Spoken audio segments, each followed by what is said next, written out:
بسم اللہ الرحمن الرحیم۔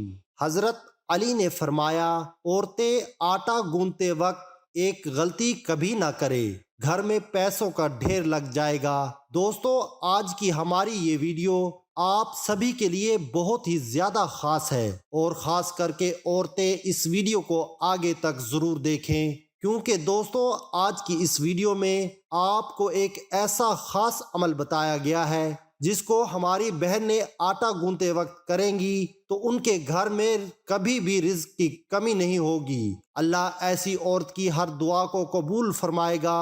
اور ساتھ میں ہم آپ کو یہ بھی بتانے والے ہیں کہ رات کی بچی ہوئی روٹی پھینکنے سے گھر میں کون سا عذاب آتا ہے، اور بچی ہوئی روٹیوں کو کھانے سے گھر میں کون سی برکت آتی ہے۔ دوستو، ایک مرتبہ ایک عورت حضرت علی رضی اللہ تعالی عنہ کی بارگاہ میں حاضر ہوئی اور دست ادب کو جوڑ کر گڑ گڑا کر عرض کرنے لگی، یا حضرت علی، میری دعائیں اللہ کی بارگاہ میں قبول نہیں ہوتی، نہ ہی میرے پاس اتنا وقت اور طاقت ہے کہ میں ساری رات بیٹھ کر اللہ کی عبادت کر سکوں۔ مجھے آپ کوئی ایسا آسان سا عمل بتائیں جس کو کرنے سے اللہ کی بارگاہ میں میری دعائیں پوری ہو جائیں۔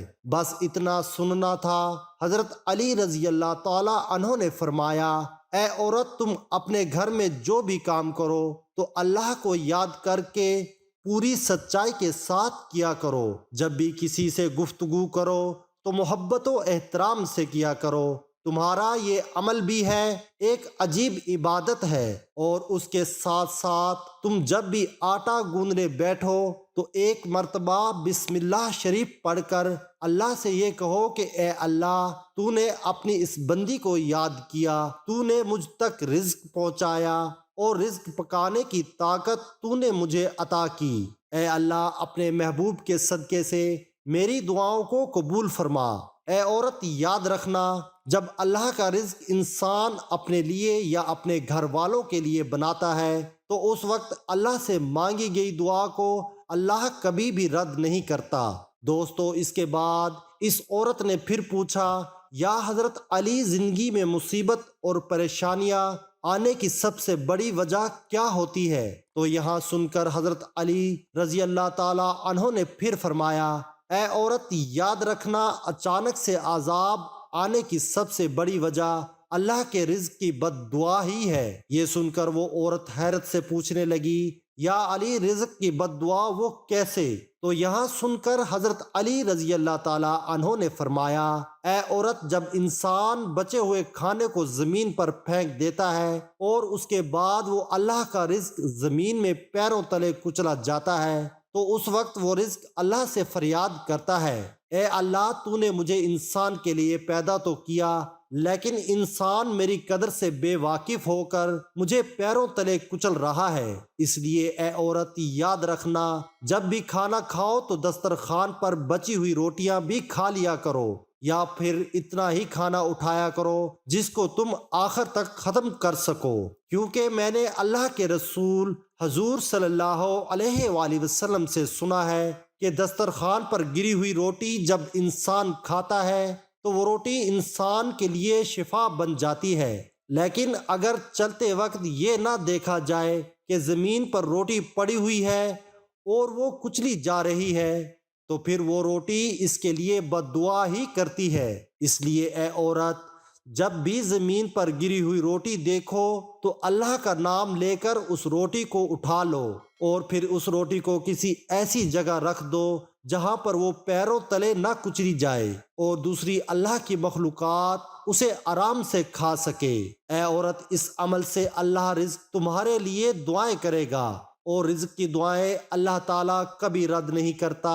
دوستو، اسی طرح ایک مرتبہ ایک شخص اپنے گھر سے باہر رات کی بچی ہوئی روٹیوں کو باہر پھینک رہا تھا۔ اسی وقت حضرت علی رضی اللہ تعالی عنہ نے اس شخص کو دیکھ لیا تو آپ اس شخص کے قریب گئے اور فرمانے لگے، اے شخص، یاد رکھنا، رات کی بچی ہوئی روٹی پر اللہ کا نور برستا ہے۔ رات کی بچی ہوئی روٹی میں برکت اور خوشحالی کی ضمانت ہوتی ہے۔ یہ سن کر وہ شخص عرض کرنے لگا، یا علی، وہ کیسے؟ تو آپ نے فرمایا، اے شخص، جب انسان اپنے سامنے کھانے کے لیے روٹی رکھتا ہے تو وہ روٹی خوشی سے اللہ کی دربار میں فریاد کرتی ہے، اے اللہ، تو نے مجھے پیدا کیا اور آج تیرا بندہ جسے تو نے اشرف المخلوقات کہا ہے وہ مجھے کھا رہا ہے۔ لیکن افسوس، جب انسان کچھ روٹی کھانے کے بعد کچھ روٹی کو بچا لیتا ہے تو پھر وہ روٹی پوری رات غم زدہ ہوتی ہے اور اللہ کے دربار میں فریاد کرتی ہے کہ اے اللہ، تو نے مجھے انسان کے لیے پیدا تو کیا لیکن انسان نے مجھے ٹھکرا دیا۔ اس کے بعد یہ دیکھ کر اللہ اپنے فرشتوں کو حکم دیتا ہے کہ جاؤ اور اس روٹی پر نور برساتے رہو، جس نے بھی اس کو ٹھکرایا ہے اس کے گھر سے برکت کو اٹھا لو، اور جو کوئی اس بچی ہوئی روٹی کو صبح اٹھ کر کھائے گا تو ایسا شخص خوب برکت اور رحمت پائے گا، کیونکہ یہ شخص میں نے اللہ کے رسول صلی اللہ علیہ وآلہ وسلم سے سنا ہے، رات کی بچی ہوئی روٹیوں پر اللہ کا نور برستا ہے۔ اس لیے دوستو، کبھی بھی رات کی بچی ہوئی روٹیوں کو باہر نہ پھینکا جائے بلکہ صبح ان کو گرم کر کے کھا لیا جائے۔ آج کے دور میں اللہ تعالیٰ کی طرف سے رزق کی اتنی فراوانی ہے، اتنی ہی اللہ تعالیٰ کی ناشکری کی جاتی ہے اور اسی طرح رزق کی ناقدری بھی۔ تو حق تو یہ بنتا ہے کہ جتنی ہمارے اوپر اللہ تعالیٰ کی نعمتوں کی فراوانی اور وسعت ہے، ہم اتنے ہی زیادہ شکر ادا کرنا چاہیے، کہ شکر ادا کرنا تو دور کی بات ہے، ہم اللہ کے فرائض بھی پورے نہیں کرتے۔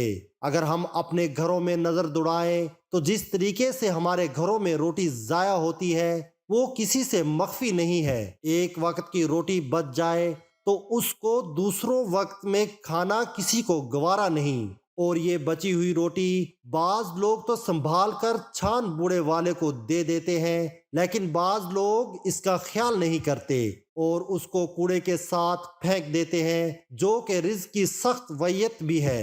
حالانکہ اگر روٹی بچ جائے تو اس روٹی کو دوسرے وقت میں استعمال کر لیا جائے، اس میں کوئی حرج والی بات نہیں، بلکہ ہمارے آقا صلی اللہ علیہ وآلہ وسلم کا باسی روٹی استعمال کرنا حدیث سے ثابت ہے۔ باسی روٹی کو سنت سمجھ کر استعمال کر لیا جائے، البتہ اس بات کا خیال رکھا جائے کہ روٹی خراب تو نہیں ہوگی۔ حضور صلی اللہ علیہ وآلہ وسلم کا باسی روٹی کھانے کے حوالے سے حضرت ام ہانی فرماتی ہیں، میرے پاس رسول اللہ صلی اللہ علیہ وآلہ وسلم تشریف لائے اور پوچھا، کیا تمہارے پاس کچھ کھانے کے لیے ہے؟ میں نے کہا نہیں، البتہ باسی روٹی اور سرکہ ہے۔ آپ نے فرمایا، اسے لے آؤ، وہ گھر کبھی غریب نہیں ہوگا جس میں سرکہ موجود ہے۔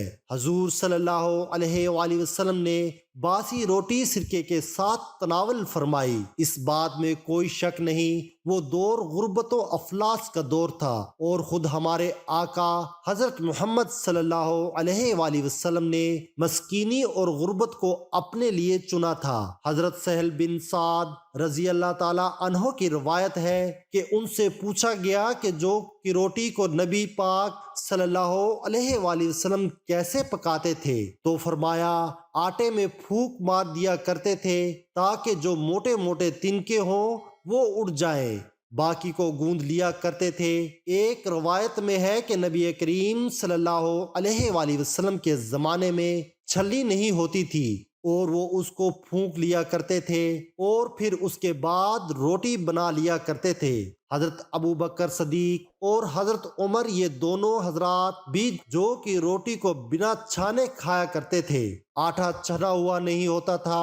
خصائل نبوی صلی اللہ علیہ وآلہ وسلم میں ہے کہ آج کل گیہوں کی روٹی بھی بغیر چھنے کھانا مشکل سمجھا جاتا ہے، حالانکہ بغیر چھنے آٹے کی روٹی جلد ہضم ہوتی ہے۔ حضرت ابو ہریرہ رضی اللہ تعالی عنہ سے روایت ہے کہ آپ صلی اللہ علیہ وآلہ وسلم اور آپ صلی اللہ علیہ وآلہ وسلم کے اہل عیال کو مسلسل 3 دن گیہوں کی روٹی کھانے کی نوبت نہیں آئی، یہاں تک کہ دنیا سے جانے کا وقت آ گیا۔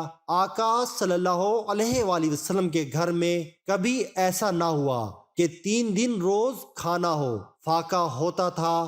بہرحال آج کل کے رواج میں آٹا چھنا ہوا آتا ہے، تو ہم کم سے کم اتنا ضرور کر لیں کہ گیہوں کی روٹی تو ہم کھاتے ہیں، الحمدللہ یہ بھی کھائیں، لیکن ساتھ جو کی بھی شروع کر دیں تاکہ سنت کا ثواب ہمیں مل جائے۔ یہ تھی آج کی ہماری معلوماتی ویڈیو اگر پسند آئے تو لائک اور شیئر ضرور کیجیے گا، ہمارے چینل کو سبسکرائب کیجیے گا۔ اللہ تعالی ہم سب کا حامی و ناصر ہو۔ السلام علیکم۔